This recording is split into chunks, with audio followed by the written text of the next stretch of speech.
No se te oye, mi hermana. Yo quiero preguntarle esto. Yo, por ejemplo, yo voy al fútbol con Jeremías, Jeremías es futbolista, ¿no? Yo donde voy, yo predico, pero se burlan de mí. O sea, se burlan mis amigas. Ay, tú te vas allá, tú tienes tu corona. A veces me dicen, Señor, llévatela allá. Y ni el Señor te quiere allá porque tú lo vas allá a fregar allá y lo que nos fregas acá. Pero yo tengo a hablar. A donde voy, mis amigas me conocen. Pero yo ya sembré. ¿Qué tengo que hacer? Traerlas. Y yo ya les dejé la palabra a todos, pastor. No. A ver, el Señor Jesús es claro cuando nos dice que no debemos echar perlas a los cerdos. Es decir, cuando una persona le damos la palabra de Dios y no la aprecia, sencillamente dejemos a esa persona, vayamos a otra. Porque si esa persona no aprecia la palabra de Dios, la va a pisotear. Entonces, como tú le echas una perla a un cerdo o un diamante a un cerdo y el cerdo lo va a pisotear porque no entiende, no es comida, no es algo que se pueda comer. El cerdo lo único que quiere es comer. Entonces, como no aprecia el valor, lo pisotea.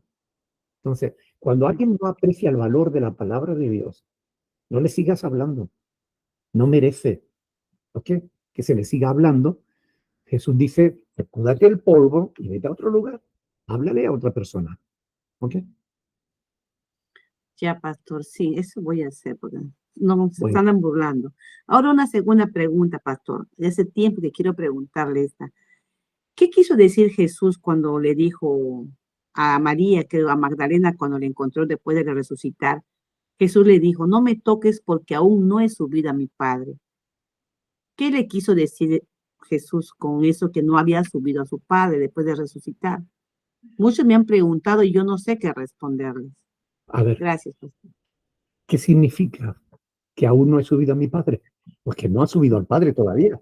Es decir, una de las cosas importantes que teníamos que entender es que cuando el sacerdote hacía el sacrificio, es decir, cuando el sacerdote sacrificaba el cordero, después tenía que rociar el, el, el propiciatorio, que era la tapa del arca de la alianza, que era donde Dios se manifestaba, tenía que rociarla con la sangre del cordero.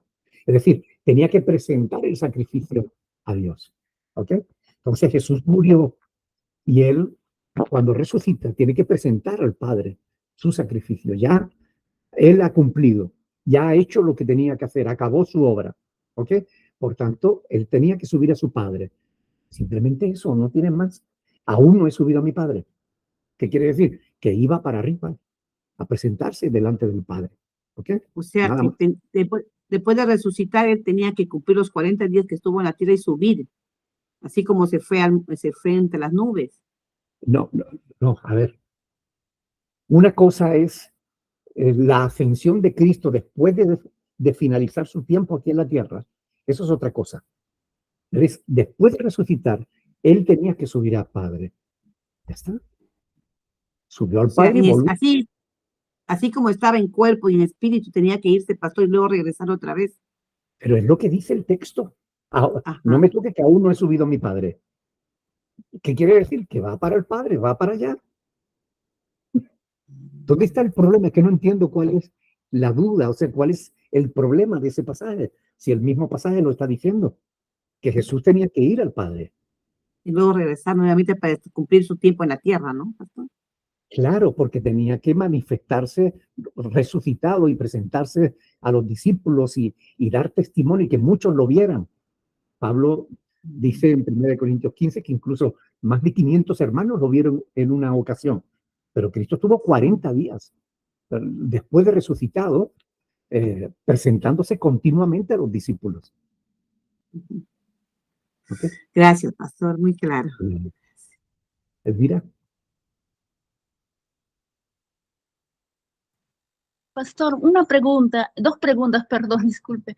En Eclesiastés 7:12 dice, mejor es el día de la muerte que el día del nacimiento. Quería saber eso, cómo lo interpreto. O sea, al morir mejor voy a ser feliz que al nacer.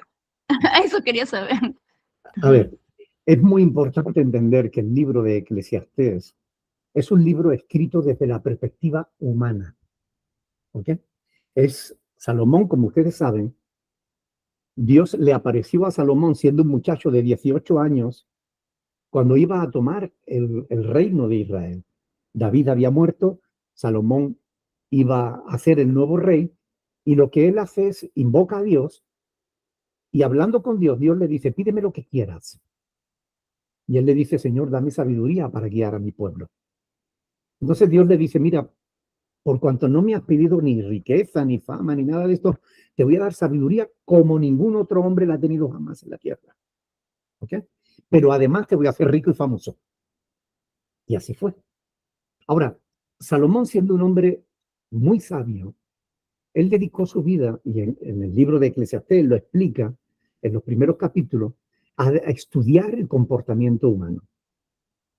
Y él, desde la perspectiva humana, desde la perspectiva del hombre que observa a los demás, él escribe ese libro del Eclesiastés, que continuamente repite, vanidad de vanidades, todo es vanidad. ¿Okay? Es decir, esa es la conclusión a la que él llega. Ven, no puedo oír, volumen, ven. Perdón, Estela, ¿puedes quitarle el micrófono, por favor? Gracias. Es decir, desde la perspectiva humana, la vida sin Dios no tiene sentido. ¿Ok? Desde la perspectiva humana, mejor es morirse que vivir. ¿Ok? Mejor es morirse que nacer. Porque desde la perspectiva humana, sin Dios, carece de sentido la vida. El libro de Eclesiastés solo se entiende cuando llegamos al final, a la conclusión, de que el todo del hombre es el temer a Dios y guardar sus mandamientos, porque para eso hemos sido creados, ¿no? Y porque Dios va a traer a juicio toda obra encubierta, sea buena o sea mala, ¿no? Por tanto, desde esa perspectiva humana es que se dicen esas cosas en el Eclesiastés, ¿ok? Ya, pastor. Pastor, y en Hechos 17:24 dice, el Dios hizo el mundo y todas las cosas, ¿verdad? Pero ahí dice que no habita en templos hechos por manos humanas. Entonces quería saber eso, si nosotros congregamos en un templo hecho por manos humanas. No, ¿Qué se no, refiere? nosotros no nos congregamos en un templo hecho por manos humanas. ¿O a El qué se templo refiere? Perdón, Eso quería saber, perdón. ok. Nosotros no nos reunimos en un templo hecho por manos humanas. Conforme a lo que el apóstol Pablo enseña en 1 de Corintios, capítulo 3, versículo 16, y en 1 de Corintios, capítulo 6, versículo 19, nosotros somos el templo de Dios. Dios no habita en las casas o en los templos humanos. Dios habita en su iglesia. ¿Ok? Dios habita en nosotros. ¿Vale? Ay, ya, pastor, ahora sí entiendo ¿Cómo? que nosotros somos iglesia, nosotros mismos. Claro. No pregunta Pablo, ¿acaso no sabéis que sois templo de Dios? Que el Espíritu de Dios mora en vosotros. Ya, pastor, muchas gracias. De nada. Johanny, ¿tú habías levantado la mano antes? Sí, Pastor, Magali le va a hacer una pregunta. Ah, muy bien, Pastor Magali. Nicolás, buenas tardes. Buenas tardes. Pastor, dice en el versículo que hoy día hemos estado estudiando, dice, ¿no? Que he acabado y acabé su obra, ¿no? O sea, habla de la obra del Padre, claro, también está la del Hijo, pero es una obra en específico. Y en 1 de Corintios 9:1, el apóstol Pablo también dice, no sois vosotros mi obra en el Señor. Entonces entiendo que cuando dice mi obra es algo específico, ¿no? Que como apóstol, el apóstol Pablo lo cumplió. Entonces mi pregunta es, nosotros también, los cristianos en general, tenemos una obra en específico Claro. que tiene que ver, tal vez tiene relación con los dones, no lo sé, porque yo encontré un versículo acá en 1 de Corintios, capítulo 15, versículo 58, que dice, estad firmes y constantes, creciendo en la obra del Señor siempre, así como sabiendo que vuestro trabajo en el Señor no es en vano. O sea, como que pareciera algo general, ¿no? Como que ahí me confundí un poquito. Bueno, a ver, hay una obra que Dios le encargó a su Hijo Jesucristo. ¿Ok? Hay una obra que Dios encargó a los profetas y a los apóstoles. ¿Ok? Ellos fueron los encargados de sentar las bases de la fe cristiana. ¿Ok? Escribir las escrituras. Hay una obra que Dios demanda de cada uno de aquellos a los que Él llama a ministrar, es decir, de los pastores. Pero hay una obra general que Dios encarga a todos los creyentes. Efesios capítulo 2, versículo 10 dice que somos hechura suya, creados en Cristo Jesús para buenas obras, las cuales Dios preparó de antemano para que anduviésemos en ellas. ¿Okay? Así que sí, tenemos una obra que hacer, no para salvación, porque nadie se salvará por obras, ¿ok? Sino como evidencia de que nuestra fe es genuina, ¿ok?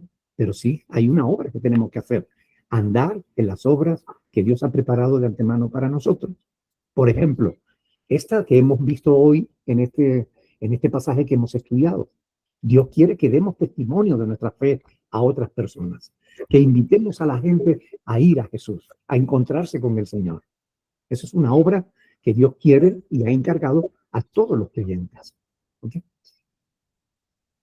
Entonces, podría entender que, porque antes yo entendía que como que el testimonio, primero enfocarse en el testimonio de uno y luego para poder, qué sé yo, hacer lo que usted dice, pero ahora con la clase de hoy día, se puede entender que una cosa es el testimonio, que yo me preocupe por mi testimonio, y también a la par puedo estar trabajando en la obra del Señor, que es, como usted dice, invitar, si podemos compartir un versículo, hacerlo, porque esa es la obra del Señor, o sea, ¿no?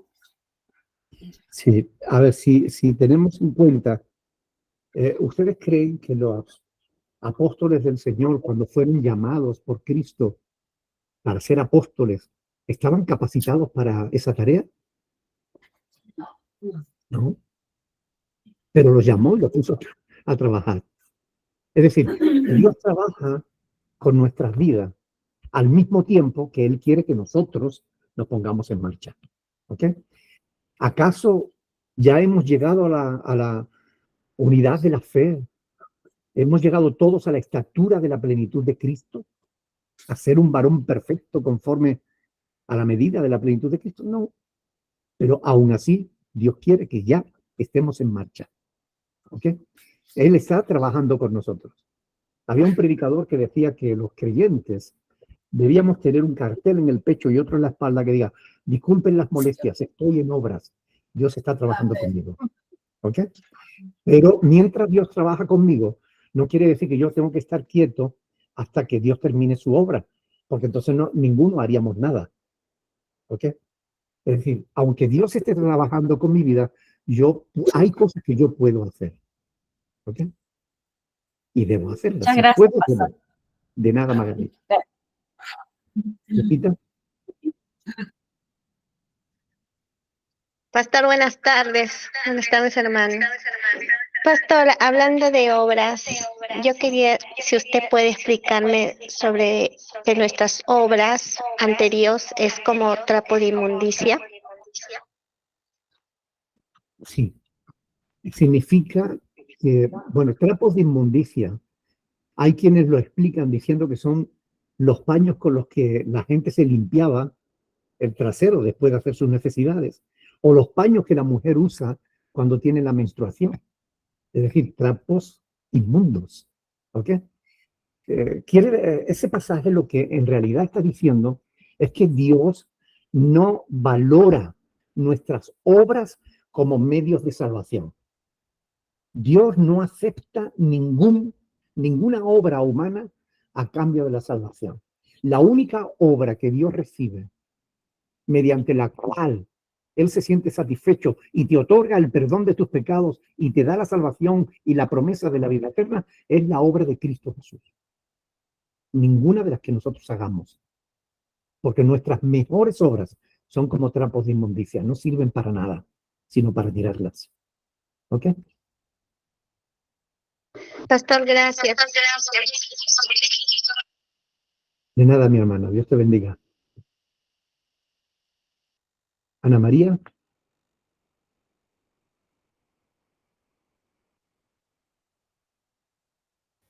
Adelante. Pastor, no, es que acabo de entrar porque se equivocaron en los horarios, pido perdón, que recién nos pudimos conectar porque se equivocaron los horarios chilenos, Buenas noches a todos, bendiciones. Bendiciones, mi hermana. Buenas noches. Bueno, ya para la próxima Bendiciones. semana hay que estar atentos para que sepamos los horarios bien, ¿verdad?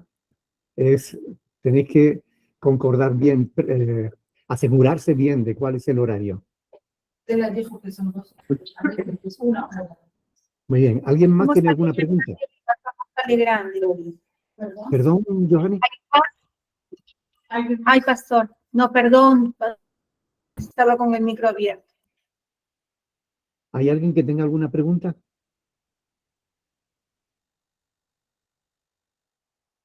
Muy bien, pues entonces lo dejamos aquí, ¿ok? Hasta la próxima semana, si Dios quiere. Eso sí, por favor, ya saben bien dónde están los hermanos que acuden al local, ya saben bien dónde están, ya calculen el tiempo que tardan y eso para no llegar tarde, y en los que están lejos, pues que sepan coordinar bien los horarios para que no se pierdan el estudio. De todas formas, lo podrán ver después grabado si quieren, ¿ok? Pero hagamos ahora una oración y despidámonos con la paz del Señor. Hasta la próxima semana, si Dios quiere. Amén. Alguien que nos quiera despedir en oración, por favor.